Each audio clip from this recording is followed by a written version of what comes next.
Can you hear me? Perfect, perfect. Welcome, welcome, welcome. I'd like to begin the session with a bit of practical advice. Do not cheers your webcam. It will get liquid on your keyboard. Oh. It's okay. Elmer, you got us on recording, my friend? Yes, it is being recorded. Beautiful, beautiful. Just turn my thing real quick.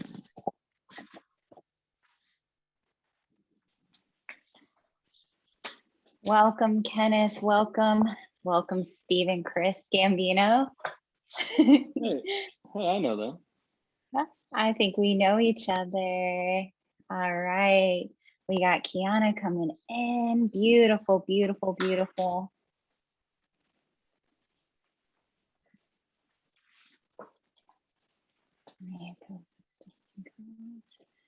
Excellent. We're gonna get started, folks, in just about 3 minutes. Yeah. Hello. Yes. Yeah. How do I put my background like that? Oh, beautiful. Kyanah, do you want to add a CMLCA backdrop? Yes. Or yes. I got it. Kyanah, I'm also gonna make you co-host. Awesome. Hello, everyone. Welcome, welcome, welcome. I was trying to get my mom to hurry up and tune in before I did.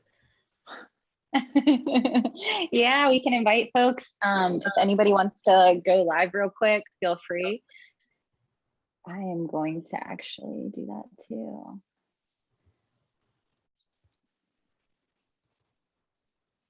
Continue. Yeah, Kyanah, I just shared the link to the folder with all of them. Got it. Nice, nice, nice. The English. There we go.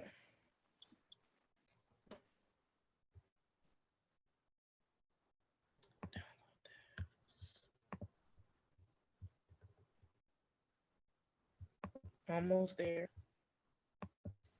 All right.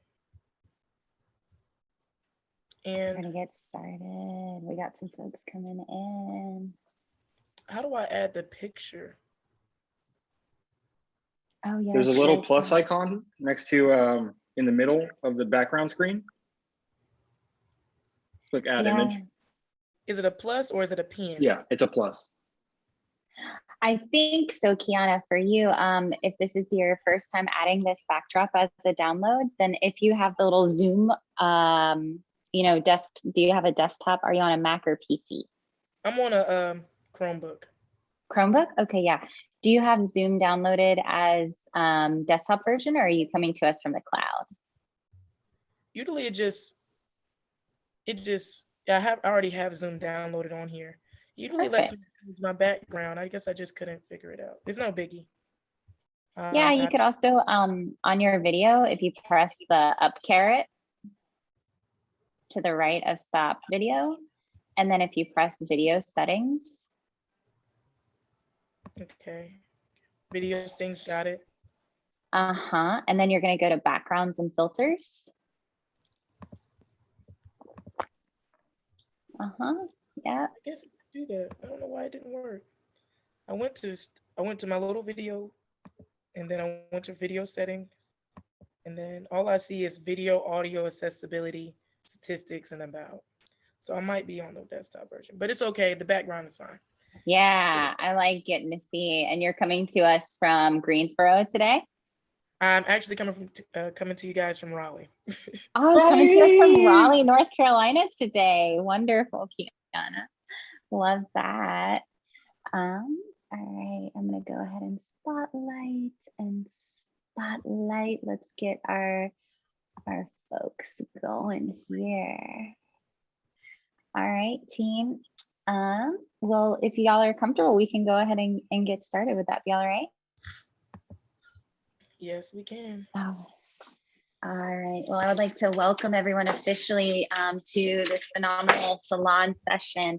I would like to extend special gratitude to Dr. Amina Humphrey, the fabulous individual. She is one of our members of the Critical Media Literacy Conference of the Americas Steering Committee.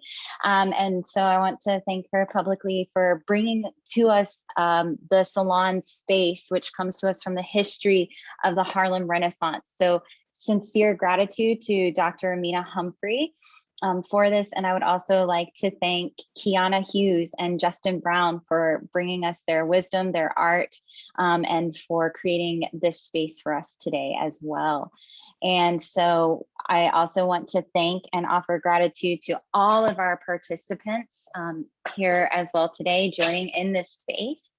And I want to thank you all for sharing your time. Salons are an open and dialogical space. You do not need to know or be familiar or be an expert in these areas. Instead, we just ask that you keep an open mind, that you be willing to share your thoughts, your ideas. The artist presenters that are with us today are very open and dialogic, and they invite your questions, they invite your reactions, and they want you to truly feel comfortable just sharing your thoughts and ideas with them. And so thank you all so much for being here. And so first, I would like to introduce the phenomenal Kyanah Hughes, the founder and creator of Hippie Key. Kyanah is an undergraduate student at the University of North Carolina at Greensboro, and I gotta tell him, Kyanah, I've known for quite some time, well over a decade. She's also my former student, and it has been the joy of my life to be called her teacher. Thank you, Kyanah, for this opportunity to remain in community with you. I'm truly thankful for you and your family. And today, Kyanah will be talking with us about how to upcycle clothing, about Hippie Key, and about combating the fast fashion industry and other modes of creative expression. And so she will take you through that work.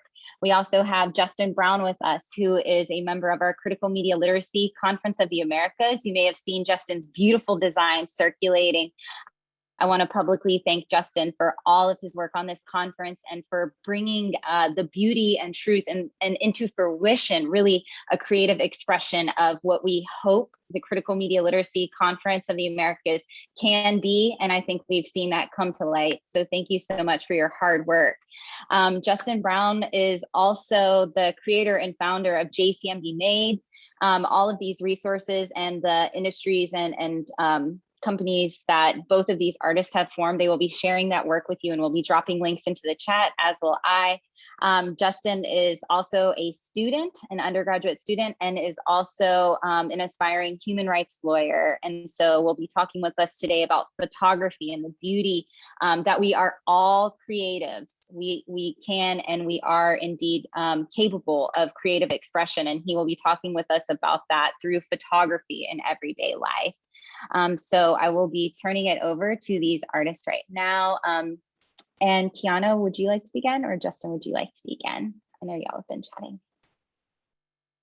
I can get things started. Yeah, all right. I'm going to turn it over to Kyanah. And Kyanah, right now, you might want to, if you could for us, if you'd minimize your Zoom screen so we could see your Google Slides. Okay. This, doing this? You got it. Yeah, we can see you. Okay, cool. All right. So hello, everyone. My name is Kyanah. My brand name is Hippie Key. I came up with that name because I had locks at the time, and a lot of people used to be like, "You're a hippie. You're a hippie." And I always was a part of community service organizations, and I always wanted to help the earth. And that was kind of like me getting into my way, my interpretation of being a hippie, and not necessarily being a liberal hippie or attaching it to certain things or attaching it to the 1970s word of being a hippie, but my way of being a hippie. How I got started, just a little bit. I started sewing when I was 15 years old. I started making custom clothing, and I named it Hippie Key One of One Designs, Hippie Key Customs. And it's a brand that I developed by focusing on upcycled editorial designs. I have pushed myself to participate in local fashion events, eventually doing my own fashion events. I am pursuing hands-on experience in the fashion industry, not only by bringing the energy that I have, but being surrounded by individuals in positions that I hope to be in one day. I love challenges and I love problem solving. I have mastered taking my business seriously by not only just pursuing design as my main focus, but also the marketing, shipping, and professional manner dealing with clientele. A little bit about me, we can go to my Instagram right quick. That's where the magic is. So we're gonna go there right quick. I had it up. Let me click on it one more time. Let me exit out of here. Yes, and we encourage you, you had to please follow at Hibiki on Instagram. Please do follow. If I can get it up there, there we go. Hopefully. There you go. I hate when you put the link up there and then sometimes, it doesn't quite get right, but I'm gonna just go ahead and type it in for myself. Here we go. Basically my Instagram is the best way that I push my business. It's the coolest way. Instagram and TikTok has been the best way, especially in the last 2 years with COVID-19. I have been doing it for so long, but I would say my style has progressed a lot. I wanted to pull up, this was one of the main things that I can show that I've upcycled. Not saying we drank all of the Crown Royal bottles to get this. There's a Reconsidered Goods, kind of like how I do recycling clothing. And Reconsidered Goods is a thrift store in Raleigh. I thrift and I also go to Salvation Army and Goodwill, but Reconsidered Goods is like the main place I go to now. And basically they had a bunch of Crown Royal bags and I pretty much was thinking about how can I make this really cool. So I had a dream about it and it happened. I was like, let me make a 2-piece set with that. And now it's in a music video. So things work out. It's in a couple music videos.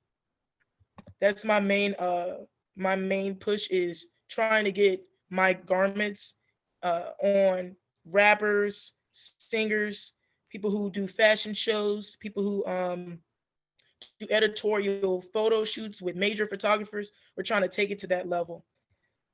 Let me see what else I can show you guys on here. It's so much stuff. It's a lot of chick stuff too, but I can also let me go to my business page actually too. It's a lot of I just made my business page last year, so it's not as updated with everything on there, but this was something that I made recently. I made this out of two Adidas pants. So that was something that I made. And I make TikToks. I worked really hard on this TikTok too, if I can put the noise with it. Great. Create. And I just try to sit here and inspire people, honestly. Create. Let's see what you can make. Think it, dream it, build it, grow it. I'm sure it will be great. Create. Don't procrastinate. Explore your gifts, share your talents, and please don't make us wait. Create. Learn from your mistakes. Find your light, shine it bright, make the world a better place. Create. Raise the bar. Create. That's like the song that he came out with, that the sound that I used to make that TikTok was, I had that sound in my phone for so long and I was like, I really want to make this TikTok because I resonated with the song so much that I wanted to make a TikTok because I felt like I'm one of those people who create things. I made this out of an old backpack. I made a bucket hat and a little top. It's great for festival clothing. Watch me work. I just want to let you know that I heard that you've been talking some smack. You make it fun. I want you to know that I've been taking Taekwondo lessons in the back of the Walmart Supercenter, so if you don't want to get hurt, then you have to make it fun. You got to make it. You have to make it fun. You have to have fun with it. I did make bikinis, but all of the bikinis were scrap fabrics from old fashion looks that I had that were custom orders. Because some of the looks are not all thrifted, I would say, but I would say that majority of my fabric, I mean, if I have to buy something, I will go to Joann's, but that's if I have to buy it. Majority of my fabric is coming straight from thrift stores, Goodwills, Salvation Armies. So this is a lot of the scrap fabric that I've used to make bikinis. I told myself last December that I wanted to make bikinis and I wanted to put my logo on there. And my mom always tells me you got to fly high like a butterfly. And that's been that's my slogan. flying high like a butterfly. So that's my slogan with that. I have a butterfly and I have an evil eye for with the rainbow to kind of like push out, the good vibes. That's kind of like what I do. This is some more upcycled looks that I've done. I have friends that go to different schools and I tell them I want them to style it for me. I'll give them the garment, tell them I want to take pictures in it. And can you take some awesome pictures? And I'll edit them myself. This was an outfit that I had from another previous outfit that I recycled 2 times to get to this outfit, and she wore it on her 21st birthday. Let's see.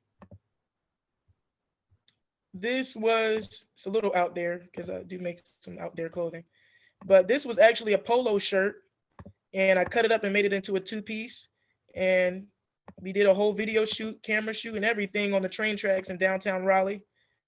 It's all about the vision that you come up with. But back to the PowerPoint. That's a little bit about me and the things that I make and why. So when I say so much passion, I'm pissed off, I got that from my dad. I would say a lot of the reasons why I am doing the things I'm doing is because of my parents. But so much passion, I'm pissed off. I'm so mad that I'm not where I'm never comfortable. I'm never comfortable where I'm at. And my main focus was to, one, I wanted to get a job. Not necessarily a job, I wanted to get into a career that I can change the world and leave my mark. So in order to understand that, you got to have core values, a moral compass. You have to continue to challenge yourself. And I learned that if you take things one step further, and you're automatically genius. And with my core values, I live by being an honest individual, loyalty, respect. Those are the main things, is that the people matter. It's not necessarily about the money. It's about the people. It's always been about the people. The people are the reason why I'm Hippie Key. Challenging myself, which is a big thing for me, is what else can I make? I'm tired of making bralettes and I'm tired of making bikinis. Can I make a trench coat?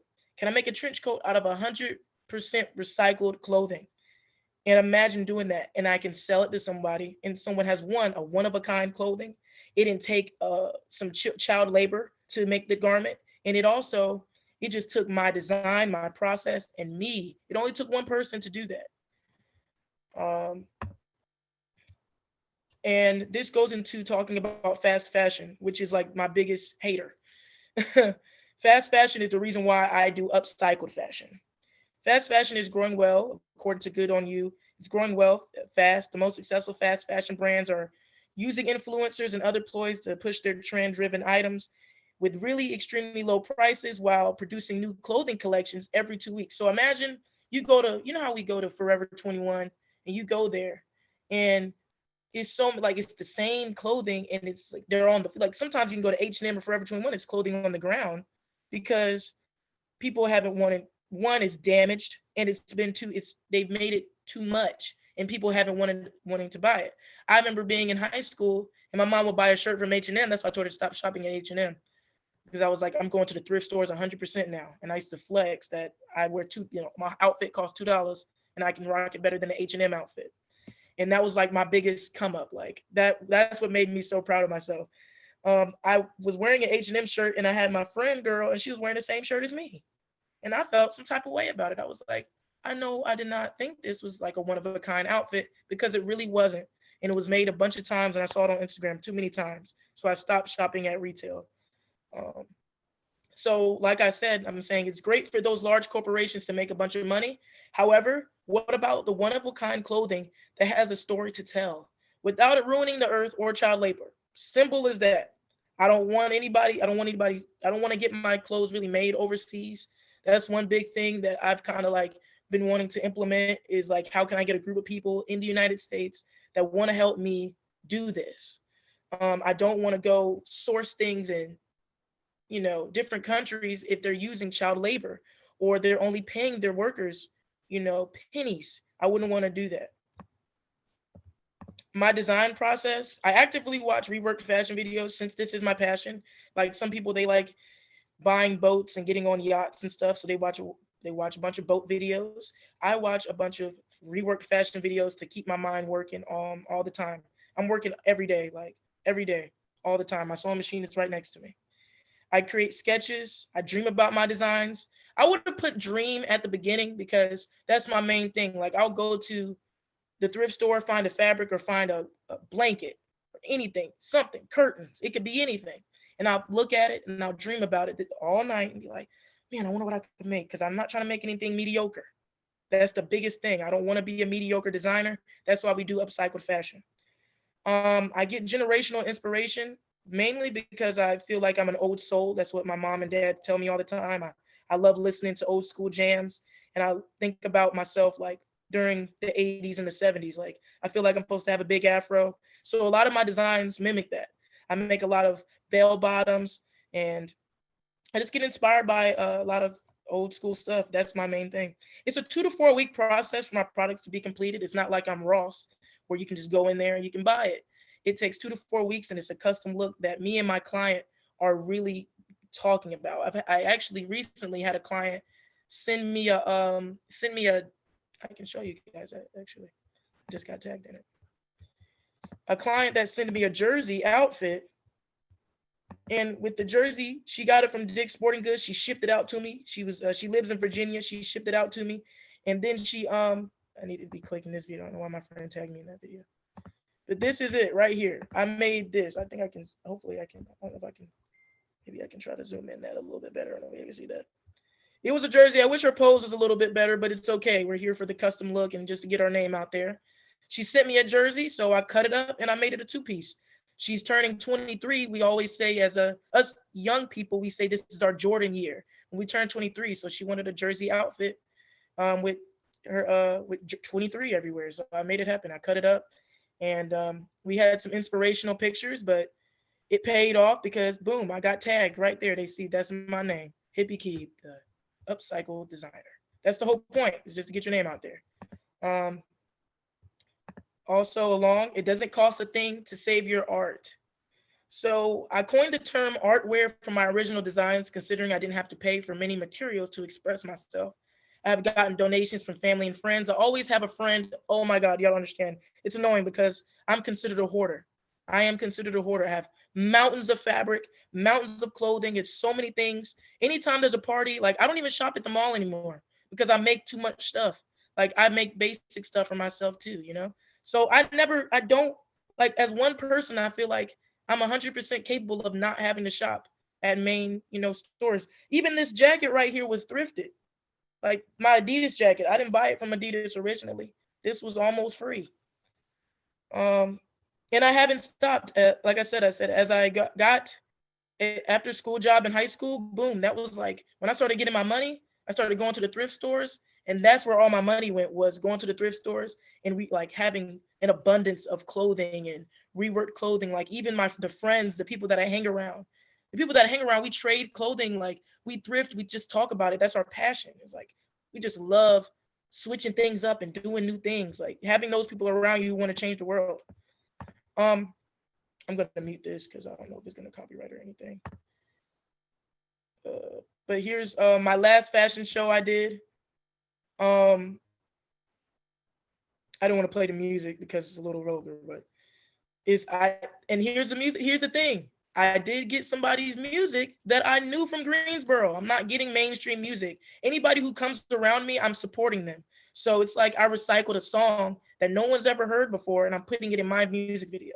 So it was one of my friend's songs. She, I didn't want to play it, but y'all can always, check out the YouTube videos. I have a YouTube channel as well where I talk about my passions.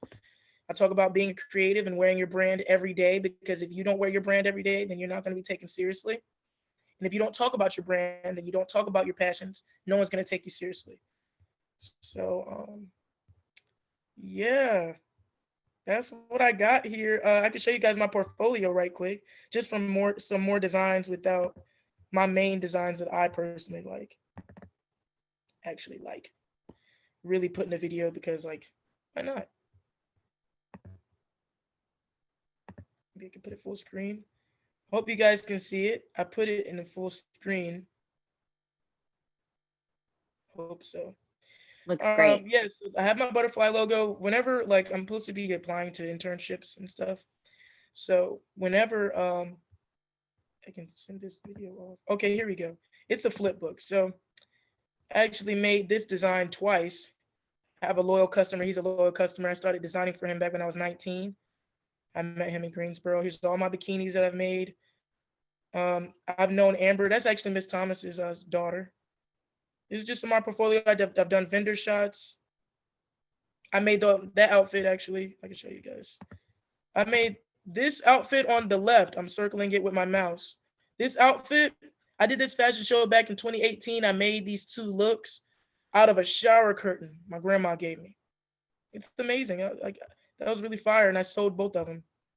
It's like you can live off of sustainability. That's why I do this, because it's so easy to me. Like I said, I showed you guys, this is just more pictures, more things. That was a fashion show I did. I made that out of some sleepwear. It's me and my boyfriend, because we were doing Crown Royal stuff. Again, that fabric right here, I believe, was upcycled. It was an amazing fabric. It has like Chinese logos on it. I started doing like vendor. My sister-in-law, we had a vendor spot again. That top, we were doing like an LGBTQ shoot. But yes, it's my portfolio. And let me go back to Zoom. Thank you so very much, Kyanah. That was fabulous. Thank you so much. We're gonna hold questions for Kyanah so that we can provide time for also Justin to share, and then both of these phenomenal artists will take questions at the end. They might also invite you to engage in the chat. Justin? Thank you so much, Andrea. Thank you so much, Kyanah. That was wonderful. I'm a big fan of your Instagram, and so I'm always looking for what you're doing next. Thank you so much. So today, the title of my presentation is, let's do it. Here we go. I've learned incorporating photography into daily life. And I was gonna explain this, but I hope the presentation explains itself. So let's go. Where is my chat? There it is. Thank you for your time. I really appreciate you being here. This is a piece that I've done called Daylight Savings Time, where, you know, instead of moving the clocks, instead of taking them off the wall and turning it, why don't we just get a new clock? Why not? Just gonna keep it moving. Here we go. Oh, back. If we're gonna create a better world, we have to begin by creating. To create, we must have material. Like a sculptor needs clay, our minds need thought. We process thought into ideas, and ideas into media. Inspiration does not come from imagination. You do not have to be creative to create. The act of creating determines your creativity, not the other way around. We can all be creative. We all are creative. It is when you are a creator that you are creative. It is always an option. It is always available. As we all come into this world through our own collapsing set of unique coincidences, our physical forms carry the influences of our infinite previous generations. We all came from somewhere. You've got parents, grandparents, great-grandparents, great-great-great. It all tracks back to pre-human and pre-animal. As we journey through our physical experiences, our minds form memories of our surroundings and interactions, which create physical links between neurons deep in our physical brains. Our familial cultures, our joys and our sorrows, and our understanding of the world are all represented in infinitely small physical variations in the folds of our gray matter, all up here. These links between neurons grow and evolve to become as familiar as the length of your eyelashes. I'm sorry for that metaphor. I know you're all trying to look at your eyelashes now. These unique coincidences are what create the unique value of one's artistic expression, your artistic expression, especially when considering that we all draw our raw creative energy from the same well. We are all creators, we are all creative, and we all draw creative energy from the same source. You can never have the same thought twice. However, to bring a single, focused, creative work into existence, we must gather an infinitely small amount of this infinitely large resource. And once this single unit of creative energy is obtained, an artist must use their physical energy to expand and amplify it into an observable form. Through this process of amplification, we imbue this fragment of creative energy with our own unique signature, marked by our bodies and minds in imperceptible but undeniable ways. Photography is one of many amplification processes, and you can never have the same thought twice. The reverence for original creative thought strengthens our individual ability to approach problems with creative solutions, which is a mindset that can be transferred to those around us. What if we're creating solutions to problems which we haven't had yet? Artists are teachers, and teachers are artists. Artists are teachers, and teachers are artists. One of the greatest gifts that anyone can give to everyone is the genuine freedom to express themselves through and during the process of discovering themselves. There is a great importance in embracing and nourishing the infinite creative potential within ourselves so that we may honestly inspire and nourish those around us. We must collect what we use. To make better use of our constant analysis of the world, we must actively collect, store, and analyze ideas, images, and concepts. All ideas begin the same size. All photographs are worth taking. If the concept of spontaneous photography is not currently within your comfort zone, here are 3 of many situational guides which I use in my daily life. Some days I take a lot of photos, and some days I take none. For me, and hopefully for you, photography is not a habit, it's a reflex. Here are a couple of examples of when I would suggest how you can incorporate photography into your daily life. You. After appreciating a moment of stillness, take a photo. After, not during. Always appreciate it first. This photo may serve as a much needed reminder of calm in a chaotic future, and let's be honest, a chaotic present. This is a photograph I took near Mount Whitney, and as you can see, I've applied some filters to it. The photos that I'm about to show you, I've taken and repurposed as images for covers of my newest audio gallery, Era, by my alter ego, Emperor Steve. All of these songs and art are available on Emperor Steve and jcmbmade.com.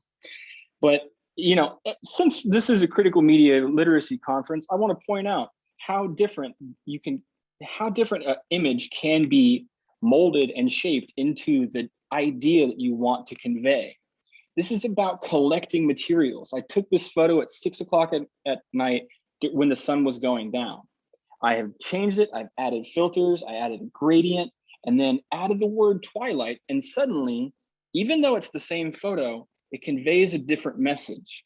This is why incorporating photography into your daily life is so important, because you collect the materials to tell your story as you understand it in the moment. If something strikes you as funny, take a photo. This photo I took in Santee Alley, downtown Los Angeles. It is a mannequin taking a photo of himself with no head. That's funny to me. And at the moment, I just saw it. I thought, who set this up? I have to take a photo. But when something's funny, there's often an underlying truth which might not readily be perceived. And as you see, I've converted this photo as the cover for a song entitled Extended Mind Thesis. And just real quick, Extended Mind Thesis is basically how we extend our exosomatic memory, our thoughts and our thinking processes to objects outside of our body. And believe you me, we do it. So If you see something funny, take a photo of it. You might need to tell that story later. If something catches your eye, there's a reason. You don't have to know what the reason is to take a photo of it. It may reveal itself years later. The photo in the center is a pattern of dirt on a sidewalk underneath a leaky fire hydrant. I've put it into Photoshop, oversaturated the colors, and created what I consider a pretty important visual image for a song I've called Revenge of the Extinct, global warming related to carbon consumption, to fossil fuels. Revenge of the Extinct. Right, but this photo was taken completely unaware of how it will be used. When you see something that catches your eye, take a photo. You don't have to know why. When we collect and combine images, on the left, this was taken on the same day as the mannequin photo. It's a close-up of a pendant that I saw in a store. Looked nice. Took a photo. I was walking home in North Hollywood and I saw a broken figurine on the side of the road. I thought, well, that's not supposed to be there. So I took a photo. And when we collect and combine these images and ideas, they can and will take on unexpected meanings. And yes, those are the two photos combined. So while we're here, raise more questions than you can answer. As we experience this physical reality, we will continue to raise questions for ourselves and others that we will never be able to answer. But having the question in mind will always guide you to finding the answer. So at this time, I'd like to take us on a tour through my virtual gallery, Casual Alchemy, which is on my website. I hope this tour illuminates the abstract concept of media creation, critical media literacy, shout out. Thank you very much for this time, by the way, by illustrating the variations in distance between the input of photography and the output of ideas. So you've seen, I've been taking random photos that I had no idea what I was going to do with it and ended up processing it into art. So I believe there are 20 pieces in this gallery. And so this is going to be an interactive session right here. It's going to walk through, and as we're going to approach each piece, it will show the title at the bottom of the screen. And if you can type in a one-word reaction to whatever the piece is on the screen, we're going to use that to, I'll just explain it now.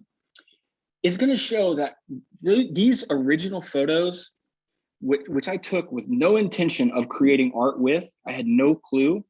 I want everyone to see how each of you responds individually to these pieces. And you understand the power and how many ideas can come from one photo.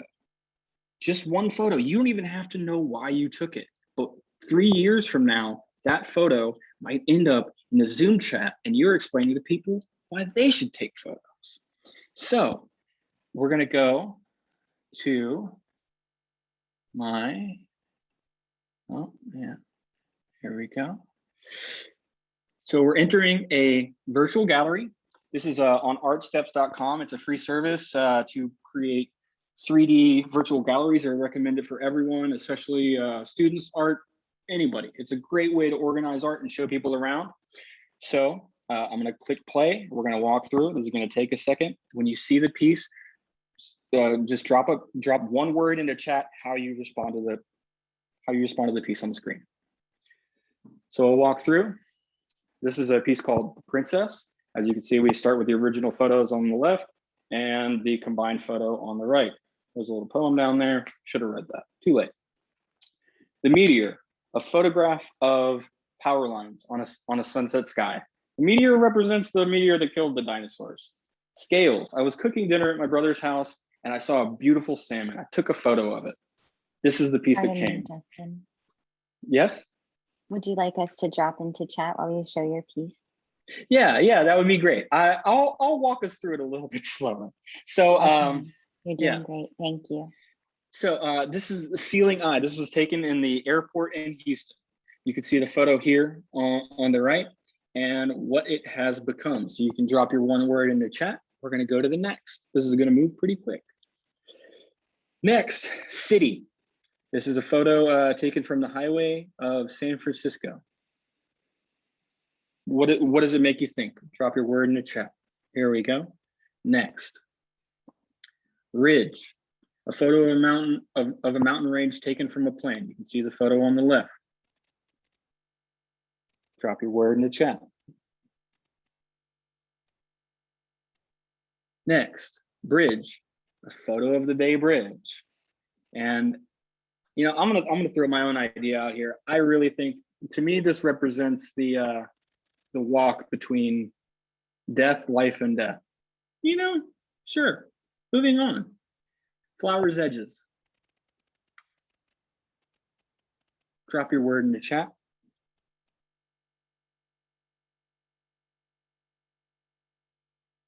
Next, bird. And I will say that this one, I knew what was going to happen with this because I was in Las Vegas. It was about 118, and I saw this bird had died in a parking lot because there was no water and it was too hot.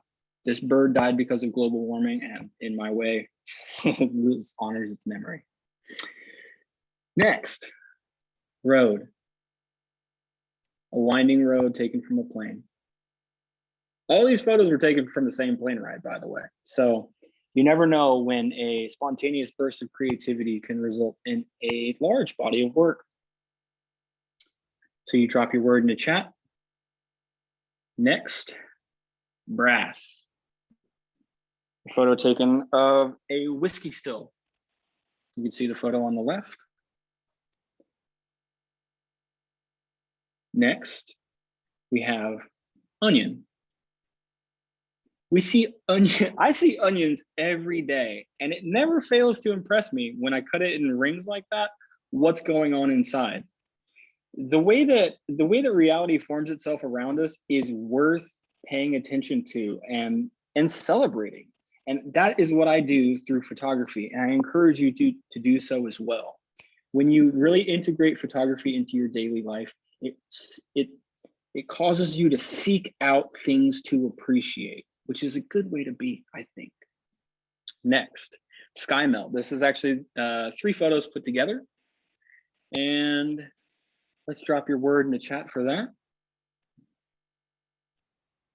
Thank you all very much. I'm not looking at the chat right now, but I see the numbers keep going up. Thank you very much for participating in this.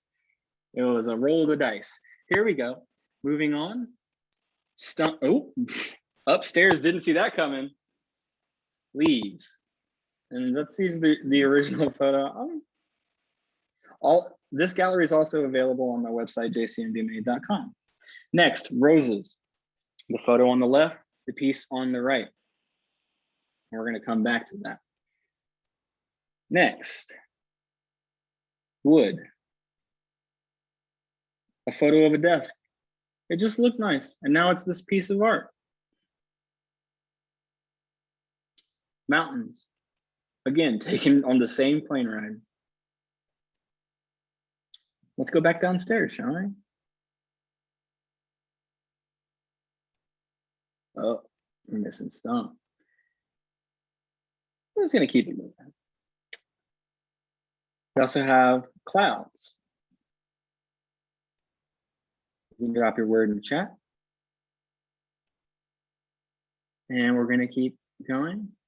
Glass. Taking a photo of stained glass, which you can see on the left, which is layered and layered and layered to create the piece you see on the right. And that's going to bring me to a thank you. And I'll thank you at this point and throughout this presentation. I greatly appreciate your participation and attendance. Pacino says hi. Now, that piece entitled Roses, I'd like to show you what this process actually looks like. We're going to start here with the finished piece, but I need you to know that this piece and everything that happened after it is all contingent on this photo right here. I had no idea what was going to happen. Neither will you. Take photos. So first we start with the original photo. I'm going to stretch it out and invert it. This is what flowers look like inverted. Surprise. I'm going to take this layer.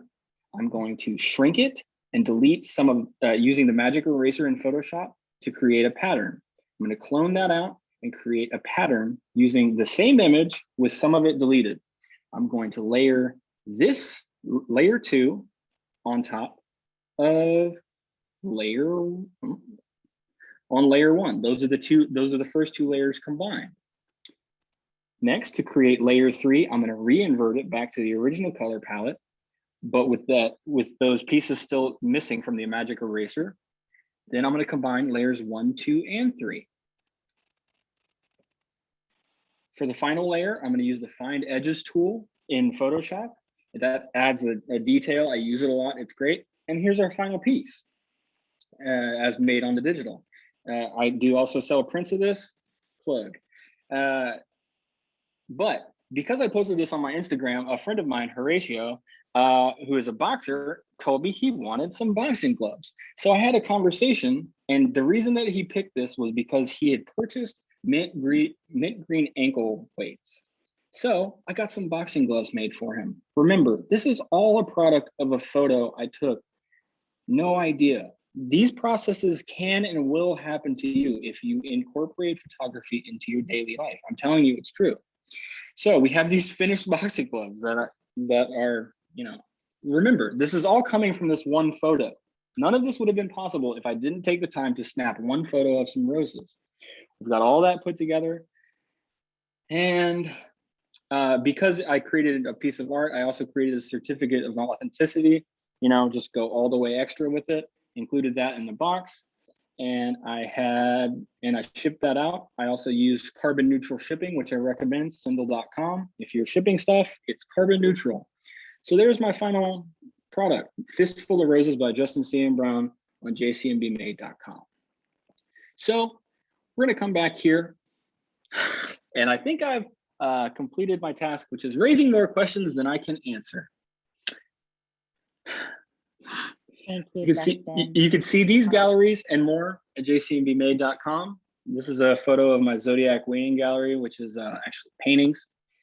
Funnily enough, those are photos of paintings that have been rendered in a digital space. So again, photography. And I'd like to finish by saying, you can never have the same thought twice. Thank you for your time. Please follow me on Instagram and Facebook. I would love to have conversations with you. And I return it to Andrea. Thank you all very much. Thank you, Justin. Thank you, Kyanah. Kyanah and Justin, if you could please, I think just speaking on the group, we've got a lot of folks here that really want to collaborate, want to engage with your work. They're very curious more about your process. And so if you wouldn't mind, Kyanah and Justin, just dropping into chat your @handles for Instagram. Otherwise, also Justin, if you wouldn't mind dropping in your site. Kyanah, anything you've got, like we're hungry for it. We want to continue to engage with your work and to learn and be inspired with and from you all. So we hope you'll continue and let us share in that with you. And so that would be wonderful, wonderful. So we've got a lot of inspiration. I think the words that Justin, you were helping us think through our reactions, and also Kyanah, what you're helping us engage with, but a lot of conversation going on here about process and possibility and what drives your work. I have a couple of questions here, but I want to open it up first to the group. Feel free, both of these wonderful artists and presenters are open. So would anybody like to pose a question for either Kyanah and Justin, or one or the other? I'd like to open up the floor for any questions or comments. Please feel free to unmute yourselves or request to unmute, or you can also type into chat.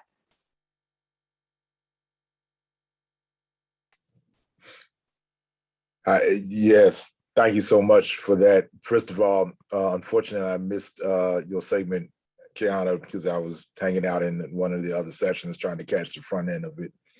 But I look forward to looking at your work. Justin, there were so many gems and bombs that you were dropping in there. I was making notes on some of the things you said so I could use the quotes myself. You might hear some of that again somewhere because I might be saying it. I'm happy to share my slides with you. No, fantastic, thank you. Even as I listen to you speak in what I'll call a purist sense in terms of art and the doing of art. One of the things that I wrote down was when he talked about creating determines one's creativity, not the other way around, which I thought was powerful. But even as I unpack so many gems of how you presented that, just in terms of an interpersonal artistic space, now my mind is extrapolating that onto kind of a movement level and a justice level also. Because what I see you saying is that when we bring photography and other art into our acts of justice, just do it, and there will be synergy, and there will be waves, and there will be ripples, and there will be connections, and there will be networks off of doing that one thing. So when that person takes that photo of a police brutality action, there's going to be that wave and that ripple and what have you. And that person may not have thought, okay, this is the photo that we need or anything like that, but I'll just take it. For some reason, I'm being pulled to take it. So I'm thinking in terms of everything you said and putting that kind of on an organized justice level. And I think there's a relationship there. Yes, thank you, analysis. And just very clearly, photography and social justice are extremely linked. The ways that we have been able to combat injustices since the advent of cell phone cameras. I mean, I think one of the earliest examples is the Arab Spring, about how Twitter and camera phones were used to really tell the world about what's going on. We see the same thing happening with all of the riots that have gone on for Black Lives Matter. I rephrase that. The protests that have gone on for Black Lives Matter and the riots in response to police brutality. Photography has been essential in getting people off the sidelines. And we have to train ourselves to be comfortable taking that photo in that moment, because those stories must be shared. That's why we practice with flowers. That's why we practice with food, so that we are good and ready to take photos when that story needs to be told. We practice in light, fun areas. When you see a mannequin taking a photo of themselves, take a photo. Get good at this. It can save someone's life. It can change someone's life. It can uphold a truth that will not be told otherwise. Practice using your phone to capture messages, stories, and ideas that captivate you. And you do not, I repeat, you do not know how important a photo you take can be. Ask those people. Ask those people who take viral videos. They did not expect that day to become a famous, involved in social justice. They took a photo because they felt that they had to, and it proved to be the right decision. We all must practice taking photos of stories that matter. And if we're not ready there, we take photos of stuff we like. But there is a process. There is a direct link. We've got to get good at taking photos. Daily life, we practice, because when that moment comes, you might be the only one with a camera. Be there for that person, for that situation, for that movement. It's important. Thank you, analysis. Thank you, Justin. Other questions, folks? I'm gonna pose. Kyanah, from your presentation, I was really interested about the premise of a moral compass in your work. And I ask this question to myself a lot. And do you feel that your moral compass has evolved over time and changed? Or do you think that as a person, you are moving closer to what your moral compass tells you? I feel personally that I have had the same moral compass my entire life, and I am working towards activating myself in that direction. And it's taken a lot of process and education and all of those things, and observing the world and collecting it and analyzing it. But how do you feel about your moral compass in relation to your work? Great question. As far as my moral compass, I totally agree with my moral compass has probably been the same all my life. I know what type of woman I want to be as far as it comes to being a businesswoman, and just, what type of friend, I know what type of person I want to be. I've been working towards getting to that and pushing for that. So, because there's been a few times where I probably have kind of went off the rockers a little bit, with some of my moral, we all make mistakes. But I've definitely, like, I would say where I was, there's a lot of things that have happened that it's definitely changed my viewpoint with things. And it keeps me attached to that moral compass. It keeps me attached to what type of human I want to be. I know that I don't want to be a liar. I know I don't want to be a scheme. I know I don't want to, do wrong to people. I just want to love. I have to keep that in mind when it comes to, just the ordinary life. When you're at work, those relationships that you have with your in-laws, things like that. You have to keep attached to your moral compass, and you cannot get out of character for nobody. You can't. So that's one thing I would say that I've been working towards it. And it keeps me attached to my work the most because it always keeps me like, okay, this is what you do best. This is what you do best. People know that I make clothes. And they're like, I feel like you can do something with this, Key. And like, when they say that, even with my friends or when they ask me for advice, I know I matter. I know they really value who I am because of what I put out, the expectations that I set for myself, that other people can, like, for example, some of the relationships that I have, like some friends can do certain things to those friends, but with me, they would never expect me to do that. They keep me at this high pedestal because they know I just don't roll with, I have to keep, they know they like, I was telling my friends, you have to set the expectation so that they know that they can't bring certain people around you. Because my friends know they can't do certain stuff around me and they know what I can expect. They know that I have to keep my mind on the prize. I'm that chick.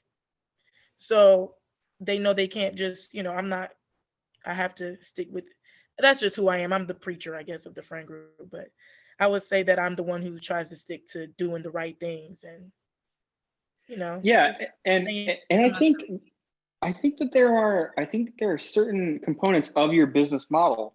Sustainability and sustainable business practices is not a matter of convenience. It's a product of moral compass, because you have to actively resist harming the planet. That's the reason that I use Sindel, carbon neutral, because honestly, if I was forced into shipping prints using something that damaged the planet, I couldn't do it. I wouldn't do it. My art on a wall is not worth it to me to harm the planet. So there are certain things that we can integrate into our lives, like sustainability, like inclusivity, which are reflective of our moral compasses and represent our mission to align ourselves with our moral compass in a more true and complete way. I think having a moral, like, my parents instilled all these values into me. So when I went out into the real world, it's a lot of people who don't think like that. Like a lot of people who really don't care about being a good person. Like that's not part of their day. They got bills to pay. They don't care who they got to do wrong or whatever. But that's what really sets, like my dad, he always says there's a wolf and a sheep, which is why I don't want to be mediocre. That's why I was like, why would I sit here and design clothes and get some fabric by the bolt and, do the whole thing like everybody else? That just sounds too easy to me. It sounds like I'll be like everybody else. And I feel like that's a sheep mentality. So I try to like conquer. I'm here for conquering and I'm here for that hard stuff. And I explain, I'm here for that. I'm here for the challenge. And with not wanting to be mediocre, that's one of my biggest values. I want to stand out. I've always wanted to be seen, not as far as an ego thing, but I've always wanted to be put out there ever since I was a little girl. So I've never wanted to do things just the way everybody else wanted to. And I also wanted to leave a good mark and a nice taste in somebody's mouth when I do talk about the things that I do. So it's better for me to be like, hey, I do make clothes, sustainable clothes. It just sounds better to me. Sounds cooler than me sitting here and I just make clothes. So That's one of the main things. And I've always been part of Green Club. I mean, next week I'm about to give, we're about to have for my brother's birthday, we're giving back to the homeless. So we have to do those things. It's just a part of the lifestyle. And I feel like being a creative individual is a lifestyle. Like, this is a lifestyle. Like, we don't want to be like anybody else. Hope I answered it without going on too much. I think it's funny though, because, you know, you have to say sustainable clothing, right? And that's a marketing point, but nobody forces these, hey, I make clothes that destroy the planet. Like, you know, why is it an additive benefit when the current status is so damaging? Why do you have to put label yourself as, hey, I'm not destroying the planet? And I really appreciate that you are pushing that forward, because we need to normalize sustainable fashion and sustainability in general until we don't have to say it anymore. Until sustainability is the norm, and when we see something that is damaging the planet, we stop. It's like, hey, that t-shirt's not worth it. You know, I know how much dye you're putting in that river. You got to stop, because and to be honest, there's enough fabric for everybody to be dressed in the way that they like for years, millions for of years. For years, like so many. That's why I tell people that you can have a story with your clothing, like your the nutrition facts of your clothes.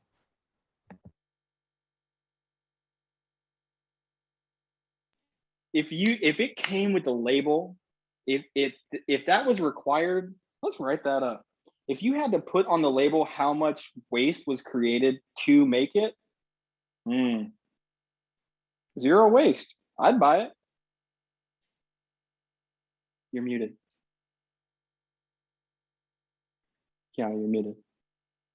Sorry. I honestly, that's what I actually got that idea when I was doing, I think it was a part of Green Club. It was something, either we were at STEM or it was in middle school. But I got this shirt that when I was doing something, but I got a shirt and it had nutrition facts on the shirt. And it said 100% made in the United States, 0% child labor. And that's kind of where I kind of got my ideas from. I was like, this is so cool. Like, this shirt has nutrition facts. Because when you look at it, clothing is made from plants anyways. Like, when you put your clothes and you leave them in the wash too long, it starts stinking. Smell like mildew because it's from a plant. You got to treat it with some care. So when I saw that on the shirts, I was like, nutrition facts. I kind of started implementing that with my business. So I was like, it's 100% made by Key, 100% made with my hands. Then you put in their small business, put those little things in there, then boom. People should, people start recognizing and they know this. Like, why would I? People know, like, even with my tailoring, as a black business, the main tailors that we have everywhere are Asian businesses. So I started promoting. I was like, listen, have you ever had a black tailor before? And I started promoting around campus. That's one of my biggest side hustles and makes a lot of money, is tailoring. And I tailor people's clothes, and that's how I made a lot of clientele too, is with people wanting to come to a black tailor. Instead of having to wait a week or two, I can get it to you in a day or two. That started how I started like branding myself as well. Wow. All right. So we need to bring this current conversation to a close, but that does not mean this conversation is over. I want to thank Justin and Kyanah so much for sharing your work, your wisdom. You have left us with so much that we can continue to discuss, to talk about. I love the synergy between both of you and the folks in this room. Let's keep this creativity, this expression going. I'm going to drop into the chat before we go to make sure that folks have our link tree, or Justin, if you could assist me with that, that would be beautiful. Please follow these phenomenal individuals on Instagram. Check them out. Again, that's at Hippie Key, at JCMB Made. I want to publicly thank Dr. Amina Humphrey for allowing us this opportunity and for creating this space and for bringing this to us. None of this is possible without you. Thank you. We appreciate all of you. Let's keep this conversation going, and please continue to join in for other sessions and in the salons. Thank you. Take care. Thank you, Kyanah. Thank you, Justin. Thank you all very much. Thank you, CMLCA.